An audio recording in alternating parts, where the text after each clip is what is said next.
Olá, meus queridos, tudo bem com vocês? Vamos aí dar prosseguimento ao nosso curso. Lembrando que hoje é a nossa última aula aí que vamos fazer uma breve retomada do que a gente aprendeu, certo?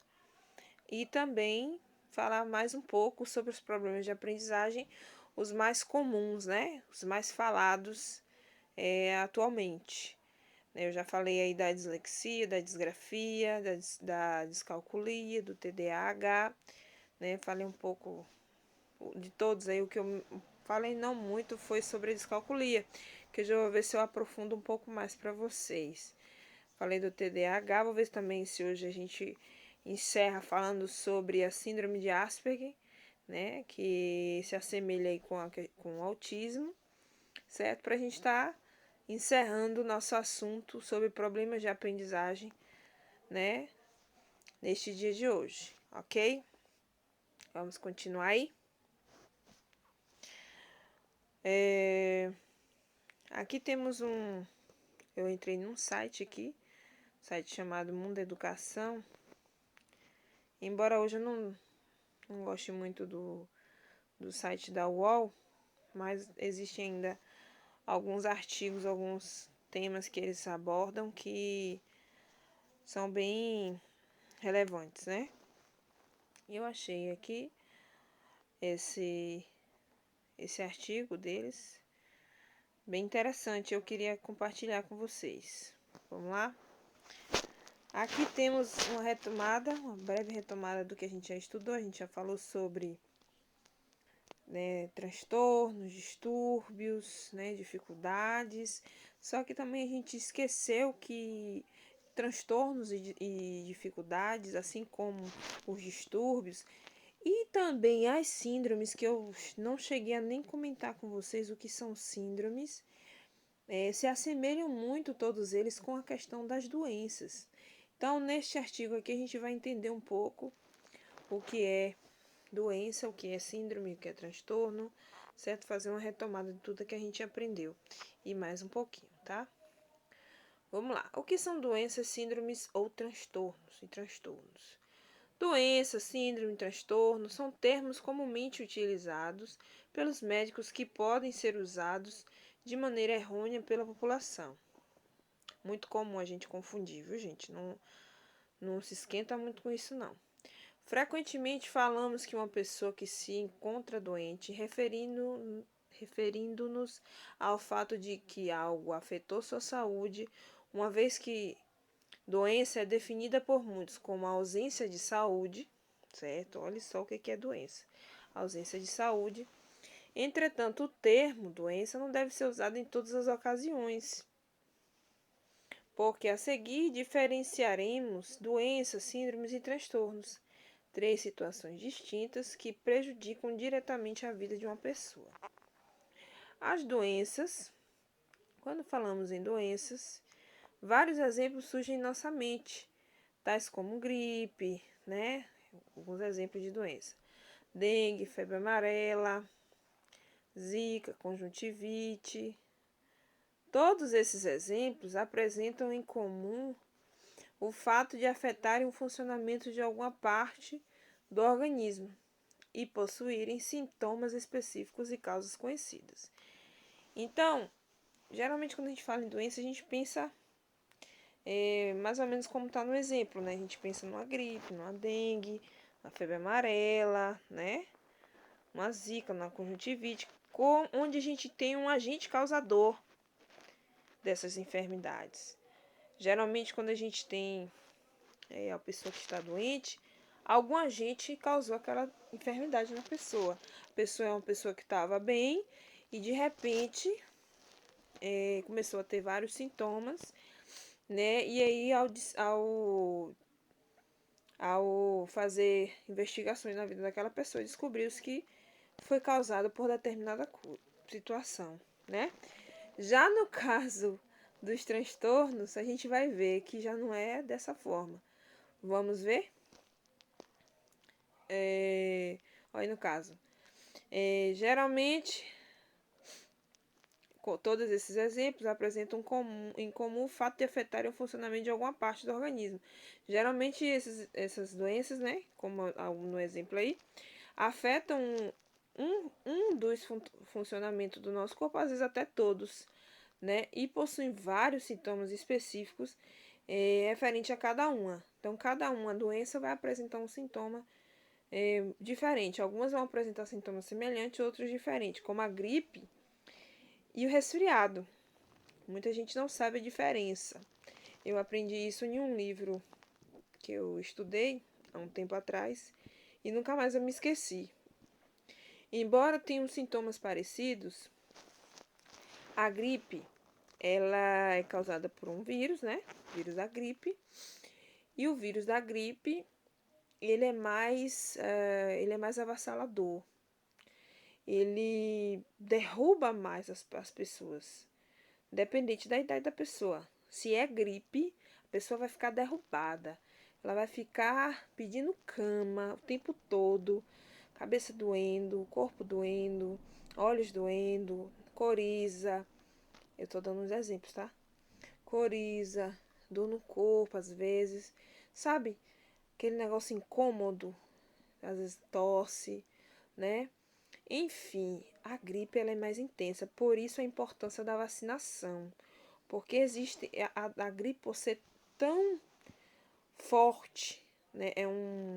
O vírus da gripe ele é forte, ele é mais destruidor, assim, no sentido assim de tirar mesmo a saúde da pessoa, como foi dado aqui, que a doença é a ausência de saúde. Então a gripe ela derruba mesmo, derruba qualquer pessoa.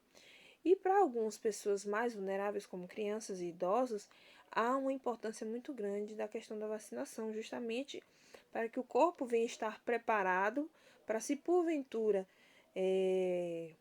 contrair o vírus da gripe, o corpo venha estar mais fortalecido, venha estar mais preparado para receber aquele vírus e estar mais capacitado para também expulsá-lo e a pessoa conseguir aí se autocurar, né? Não sei se vocês sabem, mas só uma observação. Os remédios, gente, o nome dele já está dizendo. Os remédios que a gente toma, que diz que é para isso, para não sei o que, para não sei o que, para não sei o que são vários remédios, inúmeros remédios. Você tem que entender que o remédio em si, ele não cura ninguém. Nós, seres humanos, temos a capacidade de autocura. O nosso organismo é tão inteligente que ele se autocura. Ah, Ritz, mas você está falando bobagem. Não. É só você estudar direitinho e averiguar que vocês vão entender o que significa remédio. Remédio, gente, ele já está dizendo, ele serve para remediar. Ele não vai trazer cura para ninguém. Quem vai curar-se é você mesmo, é o seu próprio organismo, certo? Você, a depender de como o seu organismo vai responder àquela enfermidade, àquela doença, o remédio ele vai te ajudar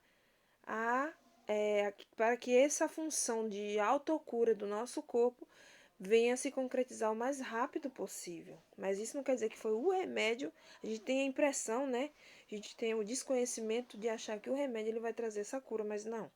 Por isso, gente, que eu tenho uma cisma muito grande com remédio. Eu só tomo em último dos últimos casos. Porque a não ser eu não tomo, porque eu confio nessa capacidade do meu corpo de se autocurar. E voltando para o nosso assunto, então doença é isso. Doença é isso aí, geralmente temos um agente causador. E para explicar aí mais um pouquinho a respeito da diferença entre gripe e resfriado, o resfriado já é mais tranquilo, já é algo assim que a pessoa pega por conta da mudança de tempo, né? Do frio, como a gente tá tendo um friozinho gostoso aqui na nossa cidade, aqui em Ilhéus, tá tendo um frio bem abençoado, assim. E por conta disso, algumas pessoas têm a quer dizer, tem a predisposição para contrair o resfriado nesse tempo de muito frio.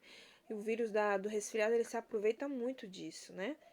Do frio, ele procura ali um corpo, um lugar quentinho, para que ele possa, ó, se instalar na pessoa ou na criança, independente de quem seja o, o hospedeiro dele, né? Do vírus do resfriado. Mas os sintomas são parecidos com o da gripe, porém é mais brando. A dor de cabeça já não é tão intensa. Se tiver, né, a tosse já não é tão intensa. A febre já é mais baixa do que quem contrai o vírus da gripe. E geralmente o resfriado ele é curado, ele tem um tempo bem menor de cura do que a gripe. A gripe, como eu falei, ela derruba. Então, há essas dúvidas, essas diferenças, que sempre eu aconselho vocês, sempre que vocês tiverem dúvida, você pesquise. Eu sou uma pessoa, gente, que pesquisa muito, entendeu? Eu gosto muito de pesquisar.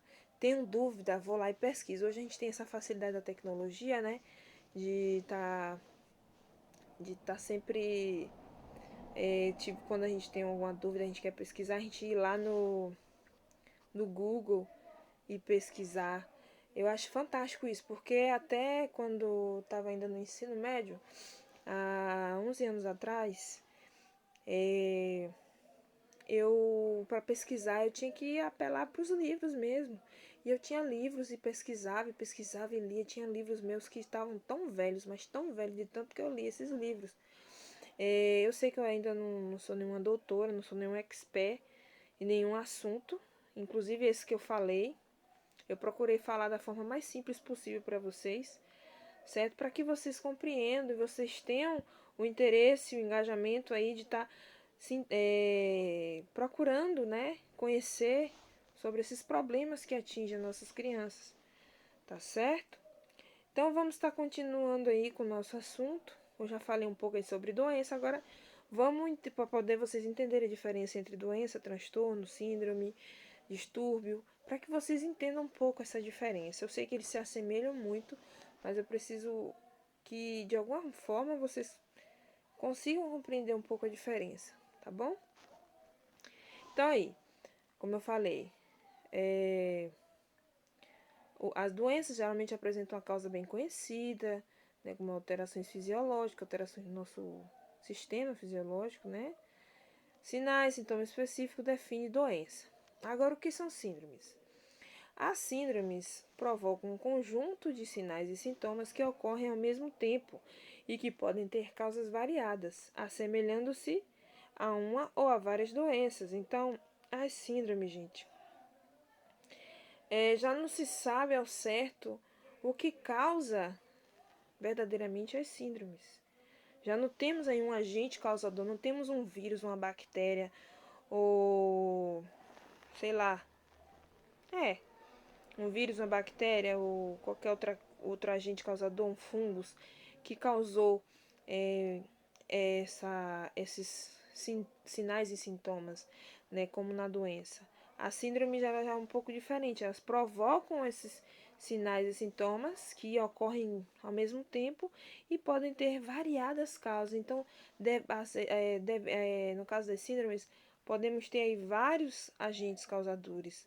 No caso do agente, não digo o agente, o vírus, a bactéria e o fungo, não estou dizendo isso. Estou dizendo que podem ter várias causas as síndromes. Tem várias síndromes, gente, é muita síndrome que existe hoje em dia. Se a gente for olhar o DSM, que é o manual aí de doenças mundialmente conhecidas, que estão lá nesse manual, a gente vai ver inúmeras síndromes. Gente, cada uma mais terrível que a outra. Daqui a pouco eu vou falar um pouco sobre uma, tá? A mais conhecida, para que vocês entendam aí o que é ela e como ela se manifesta. Costuma-se denominar também uma síndrome, uma condição que ainda não tem uma causa bem definida, tá vendo? Então, a causa da síndrome, ela não é uma só. Ela não é única e nem é 100% aquela. Então, é algo assim que é difícil de identificar a causa principal, porque ela pode ter várias causas que causou aquela síndrome, certo? Como exemplo de síndrome, podemos citar a síndrome de Down, a síndrome de Turner, síndrome de Klinefelter, a síndrome de Guillain-Barré, acho que é assim, viu, gente, que fala, não sei não. A síndrome de, oi, a síndrome de Reyer, enfim, várias síndromes que a gente conhece. A exemplo aí de síndrome como a síndrome de Down, a gente, eu creio que vocês já sabem, né, que quem possui síndrome de Down já sabe que é por conta na formação ali do ser humano, né, onde ainda está na formação celular, a questão dos cromossomos, né, quem possui síndrome de Down tem um cromossomo a mais. A gente sabe que quem tem síndrome de Down acontece, a síndrome de Down se manifesta com indivíduos que tiveram esse cromossomo a mais na sua, na sua formação lá do feto, né? Porém, por que acontece a síndrome de Down? Vocês já perceberam que a síndrome de Down, ela não tem uma causa específica? Por que acontece isso? Porque pode acontecer em qualquer família. Pode acontecer em qualquer família que nunca tiveram ninguém na família com síndrome de Down. Ou como muitos transtornos, né? Como no caso do TDAH, é tido como uma das causas a questão da hereditariedade. A síndrome de Down, no caso, se os pais tiveram síndrome de Down, a probabilidade do filho ter é também muito grande, certo? Mas e quando os pais, os familiares nunca tiveram ninguém com síndrome de Down? Um exemplo. E nessa família acaba vindo um nenenzinho com síndrome de Down. E aí? Como é que vai identificar a causa? Então, assim, não tem uma causa específica como nas doenças, né? Que temos aí um agente causador. A síndrome de Down, ela não se sabe qual é a causa. Pode ser várias, né? A hipótese da hereditariedade é uma das. Então, síndrome é isso, viu, gente? Não tem uma causa definida, certo? Pode ter várias causas definidas, mas que acontece, certo? É algo assim intrínseco ao ser humano, algo que acontece dentro, certo? Na formação, né? Na questão dos processamentos do cérebro, das informações do nosso organismo, enfim, são várias causas. Agora vamos ver na retomada de novo aí sobre os transtornos. Eu queria falar sobre síndrome, porque daqui a pouco a gente vai falar de uma síndrome, tá? Como eu falei para você, a síndrome de Asperger, tida aí também como autismo.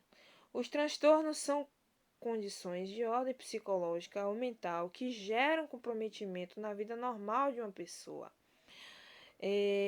Essas alterações mentais são tratadas geralmente por psicólogos e psiquiatras e têm aumentado na atualidade devido a situações do dia a dia, como o estresse. Como exemplo de transtorno, podemos citar o transtorno bipolar, o transtorno de déficit de atenção, que é o TDAH, lembra que eu falei? Transtorno obsessivo compulsivo, né, que é o TOC, e o transtorno de personalidade, assim como outros, assim como vários outros transtornos. Então, essas alterações mentais os transtornos são condições de ordem psicológica, neuropsicológica, neurobiológicas, né, mental, que geralmente compromete a vida normal da pessoa.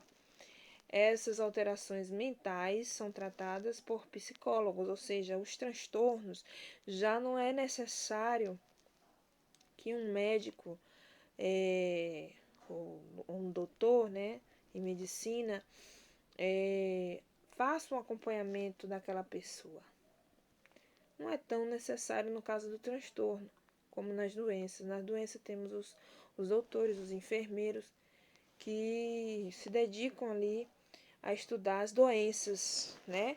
Mas quando se trata de transtornos, síndromes e distúrbios, a depender aí de qual seja, não há necessidade de um médico, né? De um profissional formado aí em medicina ou que tenha doutorado em medicina na área da saúde para poder estar ajudando no tratamento dessas pessoas, no caso dos transtornos, das síndromes e dos distúrbios e das dificuldades. Geralmente procura-se mais profissionais da área da aprendizagem, como eu já falei, psicólogos, psicopedagogos, fonoaudiólogos, psiquiatras, psicanalistas, são vários profissionais aí que juntos formam uma equipe multidisciplinar que, ao cada um desempenhar da melhor maneira possível o seu trabalho, né, investigando ali a vida do indivíduo, da criança principalmente, com certeza as contribuições para esta vida vai ser imensurável, vai ser incalculável, assim.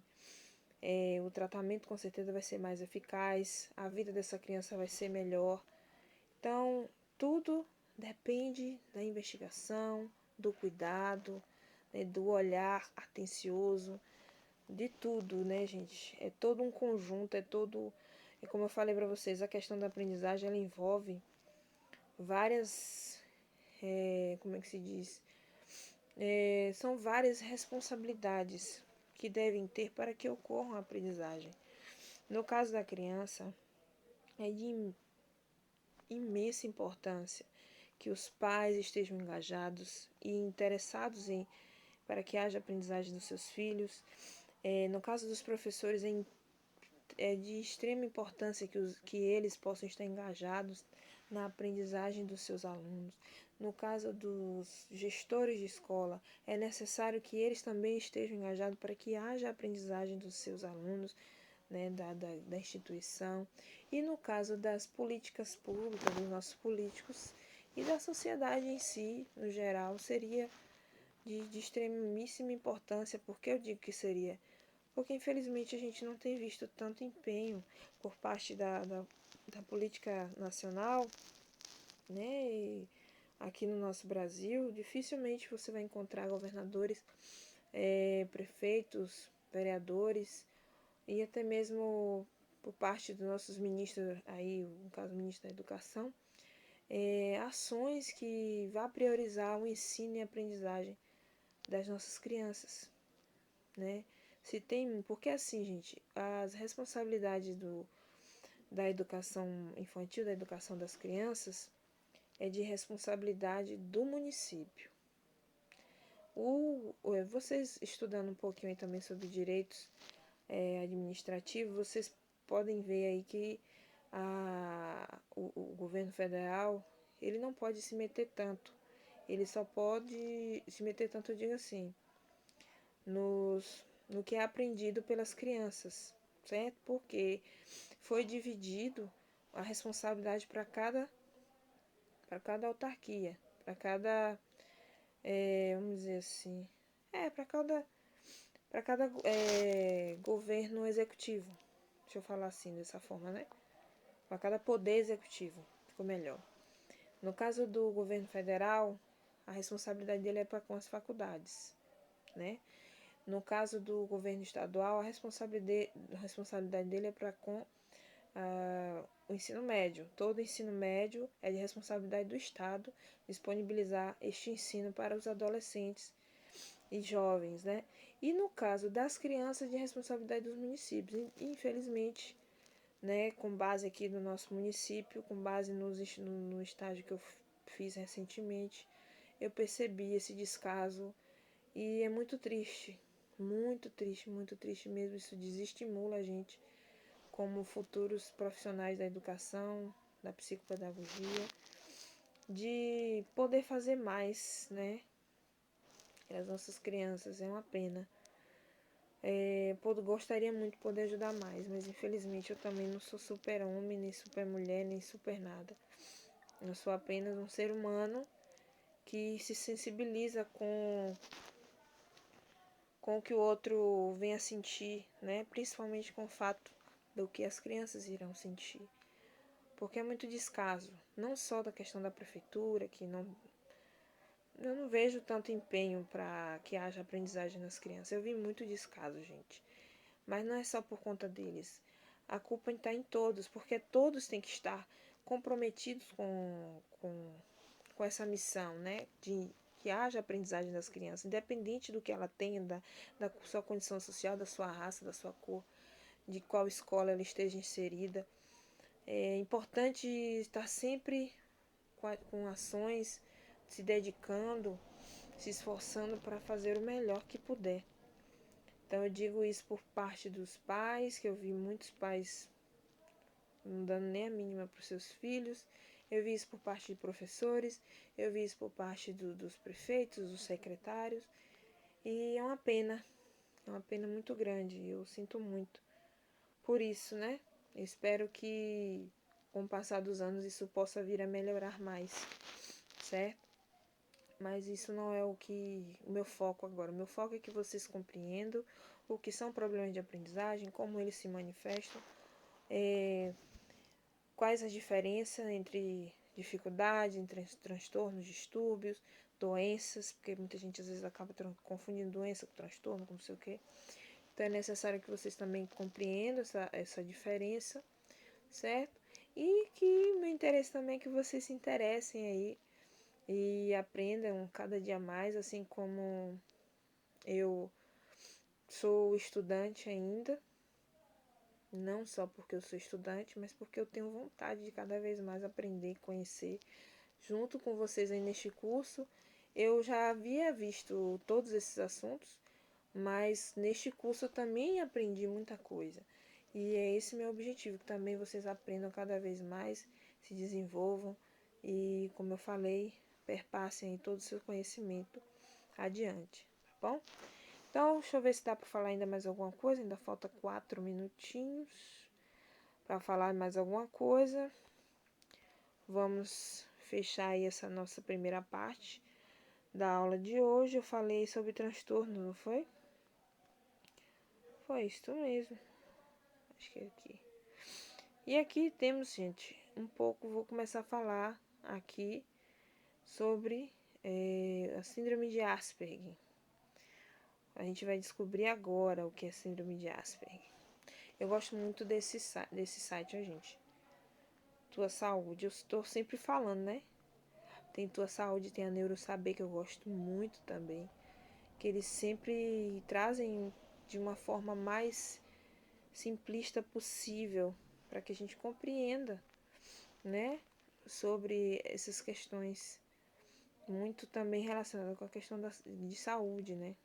De bem-estar. Eu gosto muito, é Tua Saúde, ó. Grave aí para os que, se vocês tiverem interesse, eu aconselho vocês a depois estar olhando. Vamos lá, a síndrome de Asperger, vamos começar falando sobre ela, tá? Mas eu vou fazer uma retomada depois sobre a descalculia e sobre o TDAH. A síndrome de Asperger é uma condição semelhante do autismo que se manifesta desde a infância e que leva a pessoa com Asperger a ver, ouvir e sentir o mundo de forma diferente, o que acaba provocando alterações na forma de se relacionar e comunicar com os outros.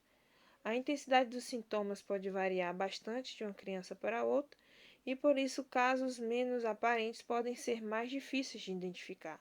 É por esse motivo que muitas pessoas descobrem a síndrome apenas durante a idade adulta, quando já apresentam depressão ou quando começam a ter episódios intensos e recorrentes de ansiedade. Ao contrário do autismo, a síndrome de Asperger não causa dificuldade generalizada de aprendizado, mas pode afetar algumas aprendizagens específicas. Entenda melhor. Tá vendo?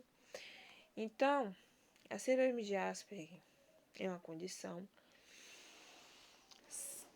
bem parecidíssima com o autismo. Por quê, gente? O autismo ele é um transtorno que se divide em leve, moderado, se eu não me engano, e grave. E ele tem uma condição, os sintomas, né, os comportamentos de quem sofre com esses problemas, muito parecido com a síndrome de Asperger. Só que a síndrome de Asperger, ela, como eu falei para você, da questão da síndrome, que síndrome é uma questão assim mais intrínseca do ser humano, não tem uma só causa, né? Um só causador. Pode ter vários, como também pode não ter nenhuma causa em específico para ter acontecido aquilo com uma pessoa, com a criança, no caso, né? E a síndrome de Asperger, ela se manifesta, como eu falei para você, desde a infância, leva a pessoa a ver, ouvir e sentir o mundo de forma diferente, o que acaba provocando alterações na forma de se relacionar e comunicar com os outros. Ou seja, logo de cara ele já está dizendo aí que as pessoas que têm síndrome de Asperger, ela não veem, ouvem ou sentem da mesma maneira que a maioria das pessoas sentem, ou vê ou ouvem. Eles têm um mundo deles, é totalmente diferente. E a intensidade dos sintomas varia de uma criança para outra. Geralmente ocorre mais com as crianças, né? Casos menos aparentes podem ser mais difíceis de identificar. É por esse motivo que muitas pessoas descobrem a síndrome apenas durante a idade adulta, quando apresentam depressão, quando começa a ter episódio intenso. Então, tem gente que não consegue ter o seu diagnóstico na infância nem na adolescência. Muita gente às vezes só vai se identificar que possui algum tipo de transtorno quando já está na fase adulta, né? Quando as coisas começam a ficar mais complicadas é que vem compreender, ter o diagnóstico, né, de um transtorno ou de uma síndrome. Ao contrário do autismo, a síndrome de Asperger não causa dificuldade generalizada de aprendizado, mas pode afetar algumas aprendizagens específicas. Lembra que eu falei o que nos é necessário aprender? Nós temos muitas coisas que é necessário que a gente aprenda para que a gente consiga ter uma vida melhor, né, em sociedade. Isso não quer dizer que a gente vai ter uma vida perfeita ou maravilhosa, mas e sem nenhum problema. Não é isso que eu estou falando. Significa que a pessoa a gente vai ter uma vida, vamos dizer assim, menos pior, né? Vai ter uma vida melhor no sentido de convivência, né, com as outras pessoas, no sentido de se desenvolver no âmbito de trabalho, no âmbito escolar, no âmbito social, econômico, enfim. A pessoa consegue se virar sozinha. Esse é o objetivo maior de nós seres humanos, perdão, de nós profissionais, futuros profissionais ou já profissionais da área da aprendizagem, é que os pacientes, as crianças, né, os jovens, os adultos, que têm algum transtorno já diagnosticado ou sofrem com algum transtorno, distúrbio, enfim, seja lá o que for, que eles tenham uma vida onde eles possam ser independentes, consigam fazer as coisas sozinhos, né? Eu sei que nós, como eu falei para vocês, acho que no primeiro vídeo, foi no segundo, nós somos dependentes, não tem pra onde correr, nós somos seres que dependemos um dos outros, por isso a importância também de se relacionar com as pessoas da melhor maneira possível, procurar ser apaziguador em todo o tempo, né? Porque a gente não sabe que dia a gente vai precisar de determinada pessoa, a gente sempre vai precisar de alguém para algo, né, nas nossas vidas, mas quanto mais a gente puder ser mais independente, melhor para nós. Então, o objetivo maior de nós, como profissionais, né, como aqueles que se importam com o bem-estar do outro, é fazer com que aquele indivíduo, aquela criança principalmente, consiga realizar tarefas sozinhas. Geralmente quem sofre com esses síndromes, com esse transtorno, não consegue às vezes nem, vamos supor, nem dormir sozinhas. Porque dormir, né, é uma coisa assim simples para muita gente, chegar, fechar os olhinhos, deitar, mas para às vezes para quem sofre com esse transtorno, dormir é uma tarefa extremamente difícil, né? Ou vamos supor uma outra situação, uma outra tarefa que nós aprendemos sozinho. Às vezes falar oi para uma pessoa, ou dar bom dia, ou pentear os nossos cabelos, ou escovar os nossos dentes, ou vestir uma roupa. Isso são tarefas simples, tarefas que a gente aprende no nosso desenvolvimento, né? Que a gente aprende no nosso desenvolvimento, né? Das fases da nossa vida.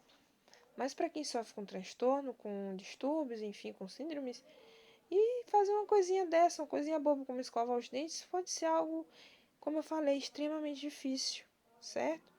E eu vou estar falando mais um pouco sobre a síndrome de Asperger, vou falar mais um pouquinho sobre descalculia. E até aqui, né? Nos abençoou o Senhor. Próxima aula vai ser a aula de encerramento, aula de agradecimento a todos mais uma vez. E mais uma vez, gente, eu peço desculpa por qualquer coisa aí que eu venha ter dito de maneira errada, certo? E espero que vocês realmente tenham gostado e tenham aprendido aí muita coisa legal, tá bom? Até o próximo vídeo.